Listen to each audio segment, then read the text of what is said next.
All right, everybody, I'm back. I really apologize. Obviously, that was completely unintentional, and unprecedented. I almost never would do something like that, but man, I had to use the bathroom so goddamn bad right there. That was like incredibly compulsory that I had to go in and use the bathroom. All right, we can now continue on with the shout outs and then go right into gameplay when we're done. Okay. All right, let's continue on with the shout outs. All right, so first of all, Last Rambo, thank you for your suggestion of checking out clothing at the Able Sisters. There's a few reasons why, particularly, I don't really like the idea, mostly because to buy stuff at Able Sisters costs you your bells. And if every single stream I'm going to Able Sisters and a top contributor is choosing that I have to buy something from her, I'll never have bells. You see what I mean? Like, it would be one thing if I played Animal Crossing every day and I had like a plethora of currency. But as you see, I only play it twice a week. And therefore, imagine me every time I play Animal Crossing, I drop all my bells on clothing for this, you know, this thing we do. And the next thing you know, how am I ever going to build my house? You know what I mean? I like having control over it. And also, I'm going to be very honest here. Animal Crossing is a stream that I definitely consider to be the most chill stream I do. I like the fact that when I play Animal Crossing, I have absolutely no pressure on me to do anything. I can just relax. If I want to do something major, I can. If I want to just fish and catch bugs, I can. If I want to stand around and talk to you guys, I can. I don't want to turn Animal Crossing into a stressful ordeal. This is what happened with Minecraft, where I was enjoying it until every week I was promising the next person who was the top contributor something new. Your thing you know, I got backlogged on so many projects that it wasn't fun anymore. You see what I mean? I'm not doing that with Animal Crossing. So I appreciate your suggestion, but I'm not doing it. Okay. Now let's continue. The first tip of the day came in from someone named Activated Almonds, who tipped me $5.70 and says, why do lolcows on Kiwi farms wait a minute, let's try this again. Why do lolcows on this, wait, why can't I read this? Why do lolcows on this Kiwi farm site you talk about get so mad at your existence? You seem just like any other streamer. Well, Activated Almonds, the truth of the matter is that I am very well versed on this subject because I actually sit on Kiwi farms all day long, every day, reading every single post. In the 40,000 threads that they have over there on me, you know, I'm in the know. I'm in the weeds. I'm in the toxic shit. I jump in the toilet with all of you guys, and I just sit there reading Kiwi farms all day long. It's really what I enjoy doing, with my life. I think that it's a really good use of my life is to just sit there on Kiwi farms reading all of their toxic shit constantly and involving myself with every single little thing. Excuse me. All right, in reality, all right, no, I don't do that. In reality, every once in a while, does someone say, hey, Phil, something's going on over on Kiwi Farms you should check out because it looks like it may be like risk to your personal life or your family. You know, people are actually doing things that seems like they could lean towards the harmful towards you. Yeah, then I'll go over there and I'll check it out. But in reality, I want to stay as far away from those kind of people as possible. Because the truth of the matter is that there is a group of people that are obsessive over me on the internet. No matter what I say or do, no matter what happens with me, they are 100% in my shit.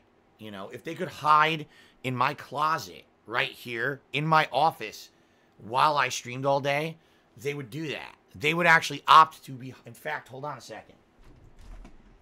Get the fuck out of my closet. Who the fuck are you? All right. No, they really would. That's how these people are. Like, they're just so up in my shit constantly. Every aspect. I've talked about this on streams recently. I said that basically there's a group of people who, like, have become so obsessed with me that they want to be in every aspect of my life. They want to know every little thing that happens. They want every piece of information. And if you haven't paid attention the last 3 years, I basically stopped giving you guys a lot of information about my personal life for safety reasons. Like, it got to the point where these people were so obsessive about me that I was worried that some crazy idiot would do something fucking stupid. And, you know, I don't want it to get to that, right? So what I did is I stopped giving out personal information as much as I could. So that way you guys don't, you know, there's people who, I'm not even kidding. You might say, what the fuck when I tell you this? The last couple of days, there's actually people on my stream, in the stream chat, asking me, Phil, how does your security system work? What? How does my home security system work? Why do you need to know that? Why would you ask me that? How is that your business? But I'm not kidding. There's people, they do this shit. They want all this information. When I moved here, they wanted to know the gate code to my private community. They want, you know, like, what? What the fuck? That's how bad it gets. And by the way, that's a generalization. Not everyone's like that. But I hate to say it, Kiwi Farm seems to be a place where those kind of people dwell. The people who literally just want to obsessively, compulsively follow every aspect of every little thing that I do. You know, the reason that I tell you guys to be diligent with your identities and everything is a direct result of the fact that people on Kiwi Farms try to harm people who are nice to me. I'm just being honest here. That's what they do. They try to get information about people who have positive interactions with me, whether it's a viewer, a contributor, another content creator who wants to collaborate, or I have a friendly relationship with, or I even go as far to be on their show. These people are fucked in the head. You know what I mean? Not all of them, but some of them. And that's the problem with everything in life is you have the people who are like rational, and maybe there's people on there on Kiwi Farms who just want to make fun of me. You know, let's laugh at the newest saga of Phil, right? Okay, fair enough. But then there's the people who are insane and who take it so far, right, that it's just to the realm of ludicrousness. And those are the people that give them the bad name. You see what I mean? Excuse me. So it's just so weird. You know, there's a difference between let's criticize Phil, let's make fun of him for something he did on a stream, let's ridicule him on the internet, versus let's try to find out his security system, his fucking gate code to his community. Let's talk about things in his past and his family members' past that have nothing whatsoever to do with his streams, just because we can. Let's say really harmful things and pass them off as fact, even though they're not, but we will continuously talk about them as if they are facts until our groupthink mentality thinks that they are. It's pretty insane. And that's why I don't want to be over there. Okay, I don't. For me, if I were over on Kiwi Farms reading what they said about me every day, I'd probably lose my mind. Okay? And the truth of the matter is they do so much fucked up stuff to people that are innocent. You know, it's funny because I've been the last few days criticizing, well, I don't know if it's necessarily criticism, just more being observational about Keemstar and the things that people have been saying about Keemstar, that he hypothesizes things about people without a piece of 100% factual evidence. He has a lot of rumors, theories, maybe circumstantial evidence, but 9 times out of 10 when he would report something, he doesn't actually have real evidence of it. He just rolls with the story for personal benefit, and then later on, if it comes out as fake, then he'll, I correct myself, I'm sorry, I was wrong.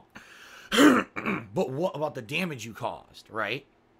To get yourself over with the newest piece of news that's not really news, it's just drama. Like, that's Kiwi Farms in a nutshell, is take misinformation, take speculation, take rumor, take circumstantial evidence, and present it as fact to create this weird groupthink mentality or a case that this is real, even when there's not a shred of evidence of any of it. Okay? You know, and that's what happens when all these things happen in life. How can I... The thing is, I want to say something, but I want to say it in a way that doesn't expose... a way that's not going to hurt me by giving you too much information. All right? How can I say this? Okay, I know how to say it. The detractor community, the Kiwi Farms community, all those people were absolutely shocked and godsmacked that my bankruptcy went through. They couldn't believe it. They were like, oh my God, how could this be? We have so much evidence that Phil did all these horrible, wrong things, not only in his personal life, but with his personal finances, and now with the stuff that he publicly filed during this, right? All I can say is this. If the stuff that they say, and now this is Kiwi Farms and the detractors, if the stuff that they said, all right, about me during my bankruptcy proceeding was true, all right, if it was true, then I wouldn't have gotten the bankruptcy, right? If a shred of what they said, out of all the things they said, because my God, the things that they said over the last 5 months about me, you know what I mean, was just so ridiculously, insanely over the top. You know, again, crazy circumstantial things, evidence that they didn't say is fact, when it's not. It's just them hypothesizing. Okay? But that's it. They work themselves up into this crazy fervor. And then they bring in other people. They bring in other content creators, like the internet lawyer Nick Rekieta, or whatever his name is. And now he has to give it. And now because Nick's a part of it, now that corroborates what they're saying, right? That's insanity. Because if what they were saying was true, I wouldn't have gotten the bankruptcy. You know, the one person who knew the truth of everything behind the scenes was me. But I wasn't going to publicly tell you guys about my personal business because that, number one, could put me in huge jeopardy to be revealing private financial information and shit like that. Insanely bad idea. Whose business is it besides mine and the legal parties involved in this process? Nobody's. And so I just kind of sat back and I denied all the nonsense about this crap for months until finally it all ended. And then I was like, well, this was the resolution I expected all along because I had all the facts. I had all the facts sitting in front of me the whole time. And these people just made shit up for months and months and months and months, expecting that what they were saying and made up based off circumstantial or just guessing evidence was fact, which it wasn't. It was all wrong. Okay? And this is, this is what Kiwi Farms does. They just sit around doing this stuff all day. Why would I want to go over there? I would probably tell you if I went over there, I get upset because there's probably lots of personal shit there about me, about my wife, about my family, about all kinds of stuff that no one has any right to be delving into. But I can't stop people from finding public info, and it has nothing to do with my streams. It has nothing to do with anything that's pertinent. I would guarantee you they're over there harassing innocent people who they think are involved with me and shit. I guarantee it. And again, I'm not gonna go down into that toxic shit. Okay?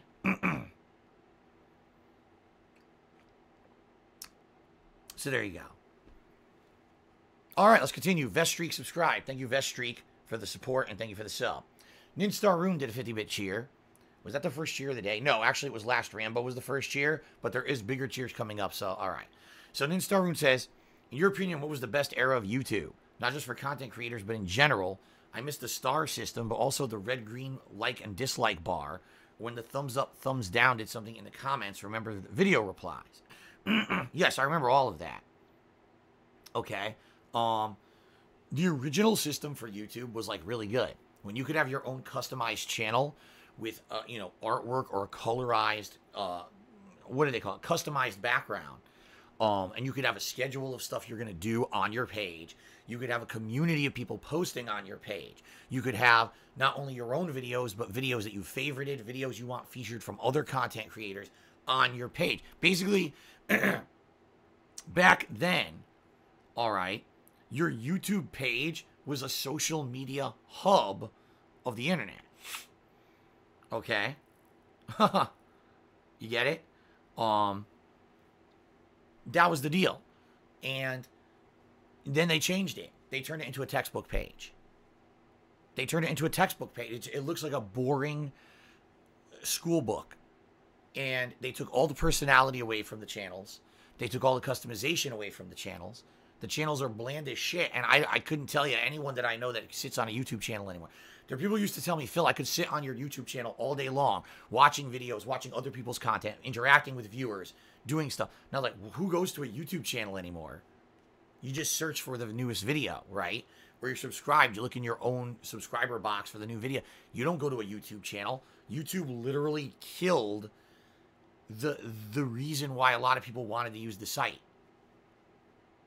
For nothing. There was no positive benefit from doing that. They're just idiots. Okay. Beautiful Butterfly took $1. And he's saying that he thinks that waifus are disgusting. Beautiful Butterfly, I'm not going to get into that discussion today. I'm just not going to do it. That's ridiculous. Thank you for the $1 tip, though. I wish my keyboard would work. Eternal Napalm did a 100-bit cheer. All right. And he would have been the top cheerer, but someone cheered right after him that was bigger. But he does say, I think you should do what you want to do. And trolls of people who only want to demean and degenerate your channel should go whine like babies. Well, there you go. I mean, you're right.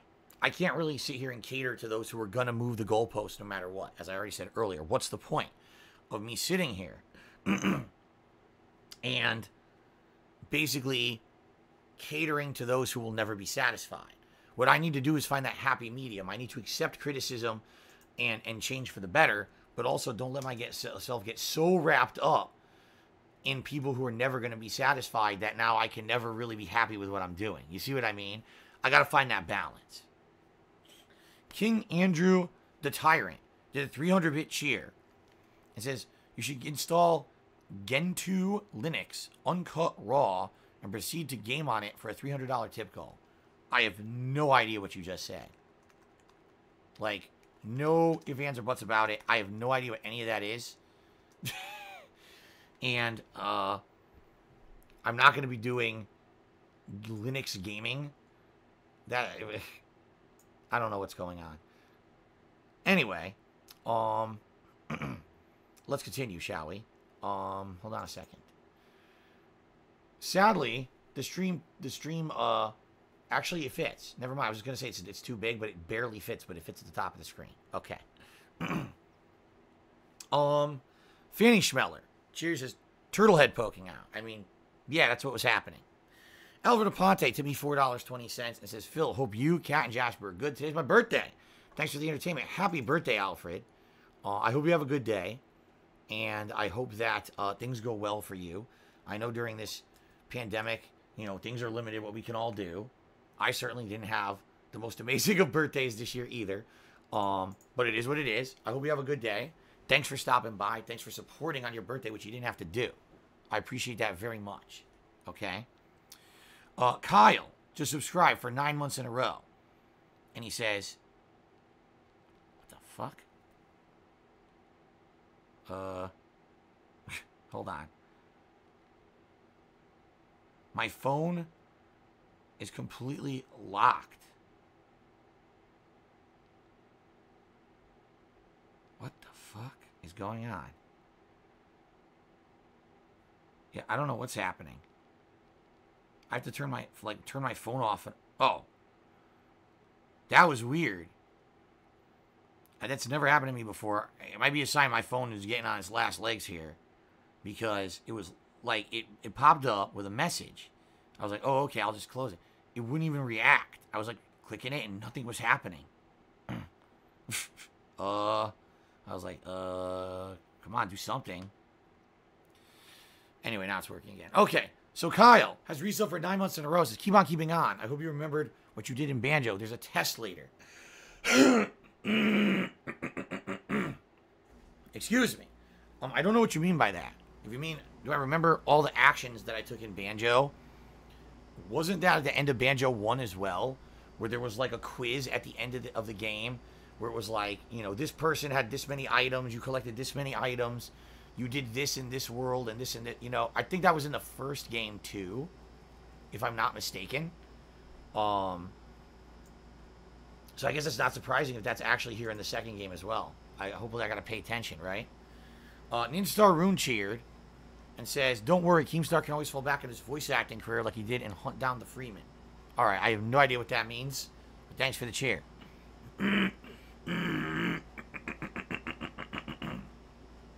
Okay. Well, King Andrew the Tyrant did a 500-bit cheer. He said, "Phil, the future of gaming is Linux. You'll not be disappointed, I can assure you. It's more than a meme. It's a philosophy. It protects you from doxers and all sorts of other stuff." Wow. That's amazing. Someone just asked, do I have the consumption? No, I told you I have allergies. Yesterday I was fine. I had no issues. But today I woke up, my sinuses were inflamed, and my throat was swollen. And I'm all gunked up because of my stupid allergies. And this happens on and off. You know, mostly during the spring when there's a ton of pollen in the air, which there is right now. It's really bad outside. So, and yes, you are right, Alexander Rossi. It's because I have postnasal drip. The postnasal drip basically goes into overdrive when I'm asleep during the allergy season. And that's why this happens. It screws with me, and I wake up feeling like shit. It sucks. Alright, sadly here, I have to shorten something, because as you guys can see, this is not fitting at the top of the screen. This is ridiculous. Here, let's do... I'm sorry, Activated Almonds. We'll just have to remember your name is Almond here. But I have to abbreviate your name, because I can't fit the freaking leaderboard. You guys with your insanely long names. What on earth is going on? Like, DSPGaming, Darkside Phil. Activated Almonds. King Andrew the Tyrant. Like, whoa. These aren't even names. These are like paragraphs. Good lord. Red Spider-Man just cheered. So you ready for some Banjo freaking Tooie? I am. I'm hoping that my freaking voice gets better. My freaking, you know, I'm going to take a lozenge right now, and then we're going to start. This is very annoying. Okay. All right, let me grab a lozenge, guys.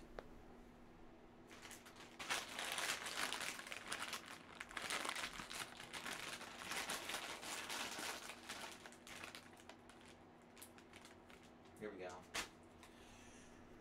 Oh, man. And then we're going to jump into Banjo. I'm sorry it took so long. So many things going on today. Here we go. That's right.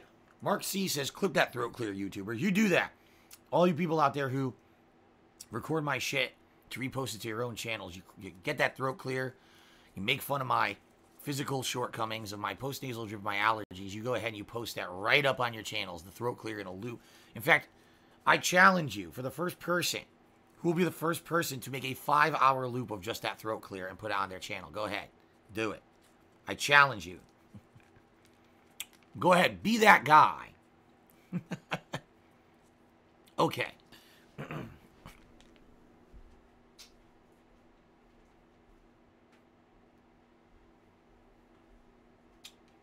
All right. I think it's time to start with Banjo, guys. Sounds good.